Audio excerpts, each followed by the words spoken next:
continuons notre quatrième séance de révision sur l'organisation du travail dans l'entreprise. Donc la séance toujours sur l'organisation du travail, notre suite de révision. Donc aujourd'hui, Inch'Allah, nous allons commencer par l'exercice donné la séance dernière sur McDonald's. Alors je répète, on va faire une relecture ensemble. Vous avez McDonald's, constitue une véritable petite usine. Un restaurant compte en moyenne 40 salariés, employés à temps partiel, très souvent des étudiants. L'organisation est invariable, c'est-à-dire qu'elle ne change pas. À la tête du restaurant, on trouve un store manager avec à ses côtés un certain nombre de managers, souvent 4 ou 5, car au moins l'un d'entre eux doit être présent en permanence pendant toute la durée d'ouverture du restaurant. Et cette durée peut dépasser 125 heures par semaine, de 7h30 à 1h le lendemain matin, 7 jours sur 7. Chez McDonald's, les équipements ne chôment pas. On a dit les équipements, c'est-à-dire tout le matériel utilisé ne chôme pas. Ça veut dire qu'il est utilisé à 100%, pas plus que les salariés d'ailleurs. Mais naturellement, les effectifs varient au long de la journée. On a parlé pourquoi la nécessité de faire des groupes de travail. En descendant dans la hiérarchie, donc on trouve les responsables de zone. Chaque restaurant est divisé en 3 zones. La salle, les caisses et la cuisine. En caisse, les cadences, c'est-à-dire les cadences sont définies par la demande, c'est-à-dire la rapidité par la demande des clients. En cuisine, la plupart des équipements identiques partout sont équipés de minuteurs et sonnent pour réclamer l'intervention de l'équipier de service. D'ailleurs, vous avez vu que chez McDonald's, on a un service très rapide. Les différentes opérations sont minutieusement définies dans des manuels de procédures identiques, elles aussi pour tous les restaurants. Bien sûr, le système est le même dans tous les restaurants, y compris non seulement au Maroc, mais dans le monde entier. Alors, vous aviez comme première question, comment pourriez-vous qualifier l'organisation d'un restaurant McDonald's? La première question, alors l'organisation d'un restaurant McDonald's, automatiquement nous renvoie à l'organisation du type taylorien. Une organisation taylorienne. On y trouve pourquoi on a évoqué qu'elle ressemble à l'organisation taylorienne? Parce qu'on y trouve 2 principes de Taylor, qui sont la division verticale du travail. On a dit qu'il y a des zones, on a les managers, etc. Donc on a la distinction entre les exécutants et les concepteurs. Ceux qui pensent, qui conçoivent, qui gèrent, les managers, ce sont les concepteurs, et vous avez les exécutants, les personnes qui exécutent le travail. Deuxième élément qui nous a donné à répondre à cette question par l'organisation taylorienne, c'est la division horizontale du travail. L'organisation d'un restaurant en 3 zones distinctes. Vous avez donc la zone, la salle, vous avez les caisses et vous avez la cuisine. La détermination des cadences de production, il y a un chronométrage. Donc on a parlé de chronométrage et ça sera notre 3e principe du Taylorisme. La deuxième question que vous avez devant vous, à laquelle vous deviez répondre était quels sont les types, selon vous, ce type de structure est-il justifié et pourquoi? Alors, ce type de structure apparaît justifié au regard de la nature des biens de consommation produits. D'accord? Donc, il apparaît justifié au regard. Le type de travail automatiquement permet de comprendre pourquoi cette organisation de structure. L'organisation de type taylorienne est particulièrement adaptée pour les biens de consommation courants. Et nous sommes dans cet exemple. Les biens de consommation courants peut être très valable pour y adapter l'organisation taylorienne. Et ce type d'organisation permet de mettre en place une production à la commande. On travaille à la commande. Donc, je répète pour cette deuxième question qui veut dire, selon ce type de structure, selon vous, est-ce que ce type de structure est justifié? On a dit que oui. pour les raisons suivantes. On a dit qu'il apparaît justifié au regard de la nature parce qu'il correspond aux biens de consommation produits. L'organisation est particulièrement adaptée pour les biens de consommation courants et il s'agit des biens de consommation courants. Ce type d'organisation permet de mettre en place une production à la commande. Vous aviez également, comme troisième et dernière question à laquelle vous deviez penser, c'est quels sont les avantages et les limites de ce type d'organisation. Alors donc, cette organisation, son inconvénient principal est qu'elle implique une certaine monotonie dans le travail. Chaque personne, chaque exécutant fait la même chose. Par exemple, la personne qui répond à la commande et fait passer la commande, elle fait ça toute la journée. Donc, il y a une répétition et du fait qu'on parle d'une répétition, automatiquement, on va parler de monotonie dans ce travail. Et puis, vous avez le turnover dans les sociétés très important. On a dit que la plupart des personnes qui travaillent dans l'entreprise sont des étudiants. Et les étudiants sont saisonniers. Donc, pendant les saisons, vous avez des étudiants de type X, donc il y a un changement permanent de personnel et ça fait qu'il y a un turnover très important. Donc, aujourd'hui, après avoir fait cet exercice sur le taylorisme et plus ou moins l'organisation scientifique du travail, il est bon de parler sur les nouvelles formes de l'organisation du travail. Alors, en début de l'année, lorsque nous avons étudié l'entreprise et son ouverture sur l'environnement, on a dit que l'entreprise ne peut pas vivre en autarcie. D'accord? Elle ne peut pas vivre toute seule. Elle est obligée d'être ouverte sur l'environnement. Alors, l'environnement, quand on parle de l'environnement économique, c'est ce qui nous évoque à l'esprit automatiquement. Donc, on parle de l'environnement économique, technologique, etc. Mais on oublie que l'homme, qui est l'une des ressources principales de l'entreprise, lui aussi évolue. Et donc, les nouvelles formes de l'organisation du travail doivent être adaptées à ces modifications de l'environnement qui est non seulement économique ou technologique, mais également psychosociologique. Donc, les nouvelles formes de l'organisation du travail, il prend en considération les modifications de l'environnement de l'entreprise, aussi bien psychosociologiques qu'économiques que technologiques. Modification de l'entreprise psychosociologique. La sécurité de l'emploi. Le personnel de l'entreprise, ne veut plus travailler momentanément dans un endroit et changer de travail, aller encore dans un autre travail et ainsi de suite.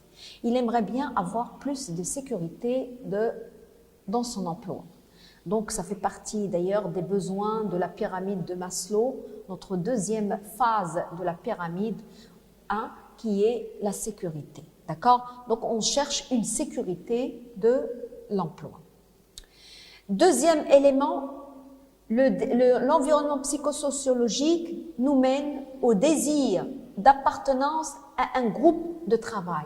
On aimerait bien appartenir, toute personne aimerait bien travailler dans un groupe déterminé, et y faire partie. D'accord? Donc, il veut y appartenir. Et le désir d'appartenance est un des éléments de la pyramide de Maslow. Vous avez comme modification psychosociologique également la volonté de détenir des responsabilités de l'entreprise. C'est-à-dire que la personne qui travaille dans une entreprise aimerait bien voir sa carrière évoluer dans la même entreprise. Et donc, pourquoi pas détenir des responsabilités dans son entreprise, dans l'entreprise. Si je change d'entreprise en permanence, à chaque fois, mon chrono repart du zéro. Alors que si je reste dans la même entreprise, je vais évoluer. Donc, je vais avoir une gestion de carrière. Nous allons parler des modifications. On a dit qu'il y a une évolution de ces environnements. Donc, on a parlé de l'évolution de l'environnement psychosociologique. Là, nous allons évoquer la modification ou l'évolution de l'environnement économique. Alors, le client, la consommation. Quand on va sur un marché, vous avez vu, même par nous-mêmes, hein, les goûts changent de plus en plus.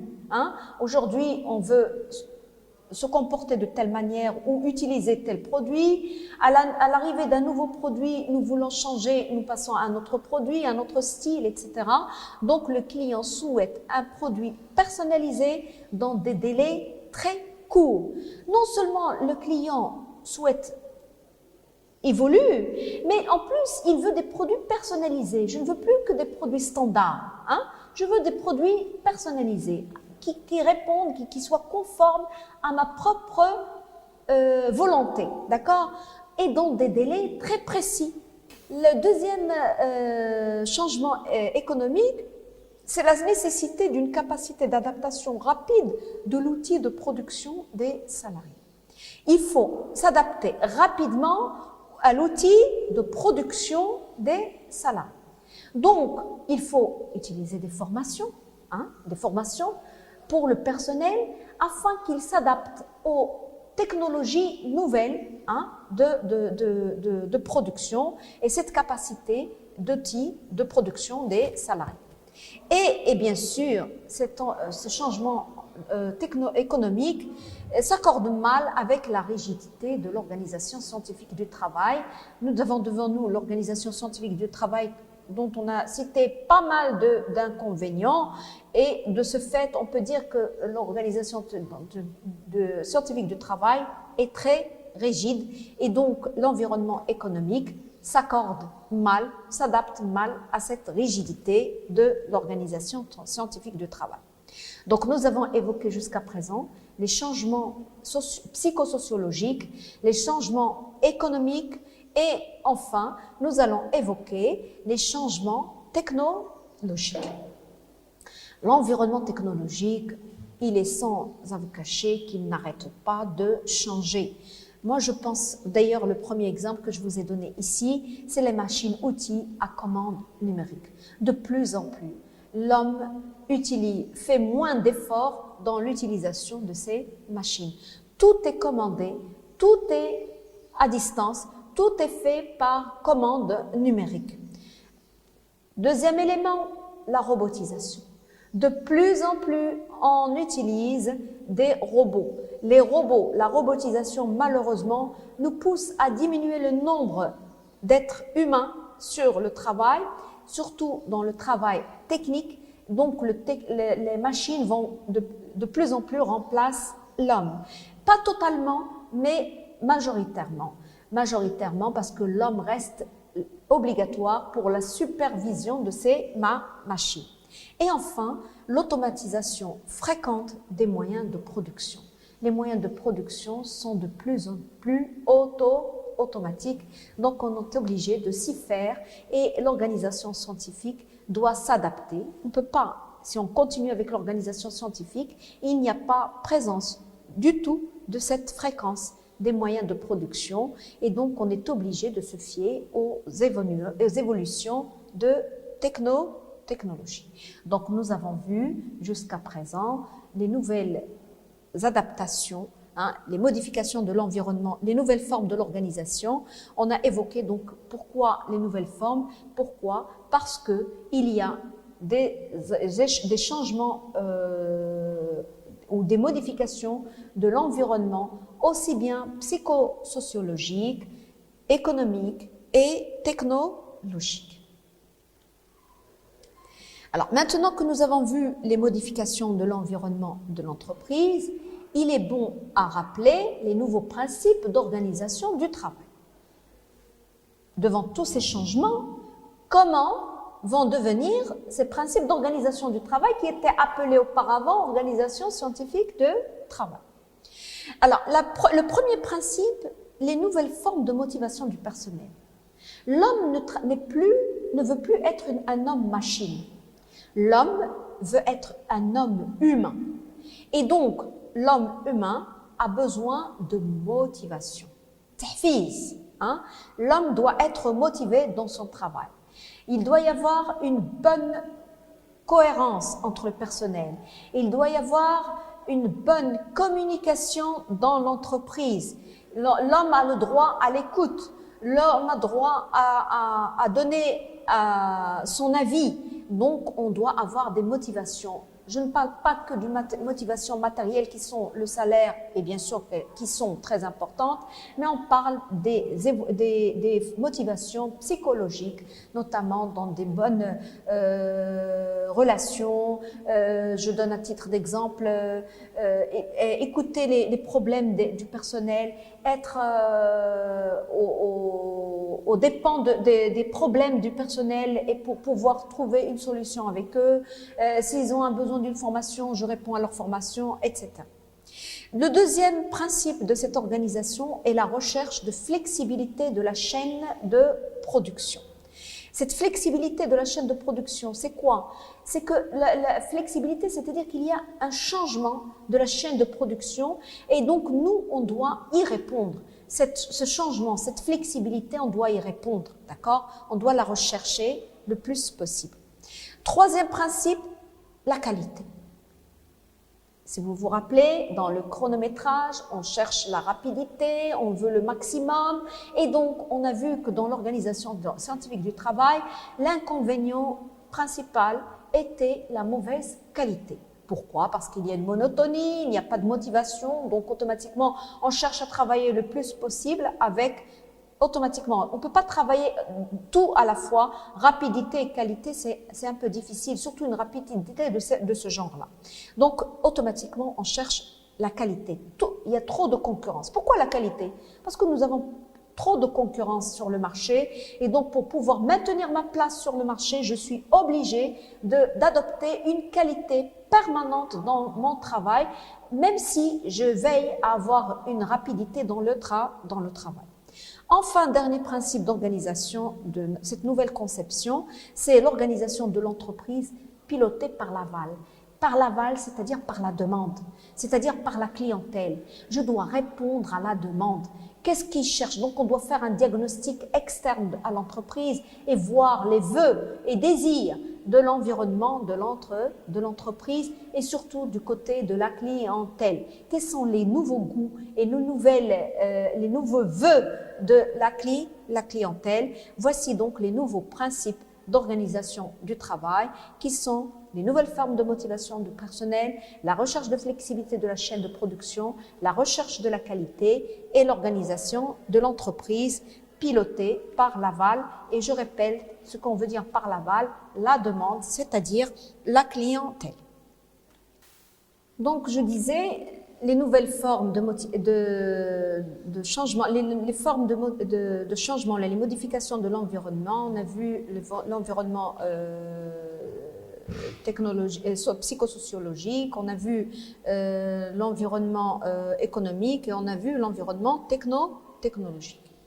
Là, nous allons expliquer quelles sont les nouvelles formes de motivation du personnel. On a parlé de motivation, oui. Quelles sont les nouvelles formes de motivation?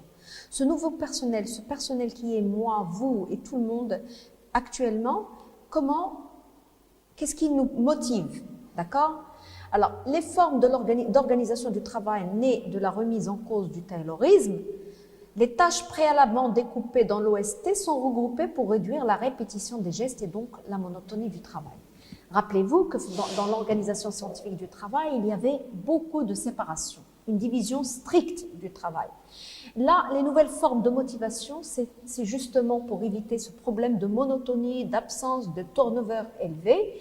On a pensé, la nouvelle pensée est plutôt pour le regroupement des tâches du travail pour réduire la répétition des gestes et donc la monotonie du travail, parce que ces deux éléments sont les principales causes des absences du personnel, des accidents de travail, de la monotonie, donc des problèmes psychosociaux. Alors, les nouvelles formes sont l'élargissement des tâches, on va élargir les tâches, Que veut dire l'élargissement des tâches? C'est que au lieu de, par exemple, dans mon travail, je faisais que le montage, l'exécution.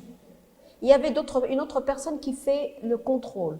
Pour m'élargir les tâches, je vais faire, donc on va me donner non seulement le découpage, le montage, je vais faire le montage et le contrôle de mon travail. L'enrichissement des tâches, enrichir les tâches. Dans le montage, par exemple, je faisais le montage, je ne faisais qu'une partie du montage. Enrichir les tâches, je vais faire, par exemple, le montage d'une pièce déterminée passe par 3 étapes ou la 4. Moi, je faisais qu'une étape. Donc, pour enrichir la tâche, je vais vous donner les 3 ou 4 étapes, toutes les unes aux autres. Et enfin, le toyotisme qui vient son créateur Toyota, qui est le créateur de la voiture Toyota, hein, qui est japonais, dont on va parler de son principe qui est surtout dans la logique de la qualité totale. On va expliquer chacun de ces éléments comme suit. Alors, le toyotisme, donc on a expliqué ce que c'est que l'élargissement des tâches, on a expliqué ce que c'est que l'enrichissement des tâches, on va expliquer ce que c'est que le toyotisme. Le toyotisme, c'est la recherche de la qualité totale. L'entreprise de type toyotisme s'inscrit dans une logique de qualité totale qui consiste à développer un processus continu d'amélioration du processus de production. Et on cherche une qualité totale partout. Le principe du japonais toyotisme qui vient de ce créateur de voitures Toyota que vous connaissez tous, c'est la recherche de la qualité totale. C'est quoi son principe? Son principe, c'est s'approvisionner quand on a besoin. S'approvisionner seulement quand on a besoin. Donc, on ne veut plus de stock. Donc, on a le principe du zéro stock. Deuxième principe, grande flexibilité des hommes et des machines. Plus de chronométrage, je ne veux plus moi de chronométrage. Le délai, je veux que ce soit flexible entre les hommes et les machines. Donc, zéro délai. Défaut, du fait qu'on est obsédé par la qualité, il n'y aura pas de défaut. Chaque personne sera concernée à veiller à ce qu'il y ait une très bonne qualité. Donc, zéro défaut. Papier. Trop de papier. Papier partout. Même aux toilettes, je vous ai donné l'exemple, on veut éviter des papiers, donc papier zéro. Panne. Il y a la maintenance en permanence, l'entretien régulier des machines et donc nous avons zéro panne. Donc récapitulons le principe du toyotisme. Cette qualité totale dont il parle passe par les 5 zéros qui sont zéro stock, zéro délai, zéro défaut, zéro panne et zéro papier. Pour clore notre séance, nous allons faire un petit exercice ensemble sur un exercice plutôt amusant qui est de trouver l'intrus. C'est quoi trouver l'intrus? Dans la phrase, je vous donne des mots dont vous devez trouver le mot qui ne correspond pas du tout à l'organisation dont parle la phrase. Vous avez pour chaque définition trouvé la proposition intruse et remplacé la par la proposition correcte. Donc, vous avez la première proposition de définition. L'organisation scientifique du travail se caractérise par les éléments suivants. D'accord? Division horizontale du travail, division verticale du travail, rémunération au rendement, polyvalence des salariés. Donc, le mot que vous trouvez intrus, qui ne correspond pas à cette définition, vous devez le barrer. Je répète, division horizontale du travail, division verticale du travail, rémunération au rendement, que tu vas être payé, et polyvalence des salariés, ou des salariés qui connaissent qui font beaucoup de choses en même temps. Alors, donc, vous devez me repérer le mot, l'intrus. On passe au deuxième exemple. Le toyotisme. le toyotisme qui s'oppose au modèle taylorien préconise une production organisée en îlots, yani des petites îles, une petite équipe d'ouvriers polyvalents, une production en petite série, des produits standardisés. Donc, quel est le mot, l'élément qui explique à quoi s'oppose le toyotisme par rapport au modèle taylorien?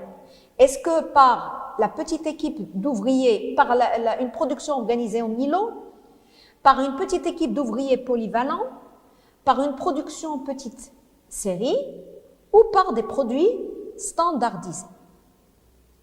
Puis, notre deuxième exemple, notre troisième proposition, l'entreprise qualité totale, c'est-à-dire l'entreprise qui travaille avec la qualité totale, poursuit l'objectif des 5 zéros. Zéro papier, zéro panne, zéro stock, zéro flux ou zéro défaut. Je vous donne quelques minutes pour repérer l'intrus. Alors, c'est très simple. L'exercice est très simple. Vous avez 3 petites définitions ou 3 phrases dont la continuité est proposée dans des citations. Ces citations sont toutes composées d'un intrus. Un intrus, c'est-à-dire une réponse ou une proposition qui n'est pas correcte, qui ne lui correspond pas. Dans le premier exemple, il s'agit de l'organisation scientifique du travail. Dans l'exemple 2, on a parlé de la différence entre le toyotisme et le taylorisme. Et dans le troisième exemple, vous avez l'entreprise qualité totale.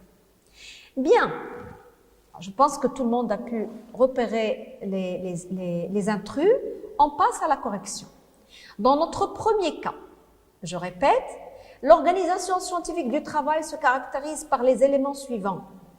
Est-ce qu'il s'agit d'une division horizontale du travail? Non, parce que l'organisation scientifique du travail, effectivement, correspond à une division horizontale du travail. On a vu d'ailleurs l'exemple dans l'exercice McDonald's. Division verticale du travail? Non, parce que la division du travail verticale existe dans l'organisation scientifique du travail. Rémunération au rendement? Non, parce que effectivement le principe de l'OST, c'est la rémunération au rendement. Polyvalence des salariés? Là, je pense que non, car les salariés sont spécialisés. Vous remarquerez que le salarié, la polyvalence des salariés, je l'ai barré parce que ça sera notre intrus. Pourquoi? Parce que le salarié est spécialisé. On passe au toyotisme. Le toyotisme s'oppose au modèle taylorien par une production organisée en îlots, des petites îles, c'est-à-dire des petites équipes, par une petite équipe d'ouvriers polyvalents, par une production en petite série ou par des produits standardisés. La réponse est des produits standardisés. Parce que lorsque nous avons parlé du toyotisme, on a dit que le travail doit être personnalisé. On répond à la demande. Donc, le travail ou la commande va être personnalisée, donc elle ne sera pas standardisée. Enfin, notre troisième proposition, l'entreprise qualité totale poursuit l'objectif des 5 zéros. Zéro papier, oui. Zéro panne, oui. Zéro stock, nous l'avons évoqué, oui. Zéro défaut, nous l'avons évoqué, oui. Mais le flux, nous n'en avons pas parlé. Donc l'intrus, c'est zéro flux, car effectivement, il n'y a pas de zéro flux, mais il y a un zéro délai. Donc, grosso modo, les solutions sont les suivantes. La première proposition, l'intrus et la polyvalence des salariés. donc parce qu'on parle plutôt de salariés spécialisés. La deuxième solution, l'intrus, c'est les produits standardisés, parce que dans l'auto-élitisme, on parle plutôt des produits personnalisés. Et enfin, dans notre troisième proposition, l'intrus est le zéro délai et le zéro flux, parce que nous n'avons pas de zéro flux, mais nous avons un zéro délai. Bien, mes chers élèves, sur ce, nous finissons notre processus de révision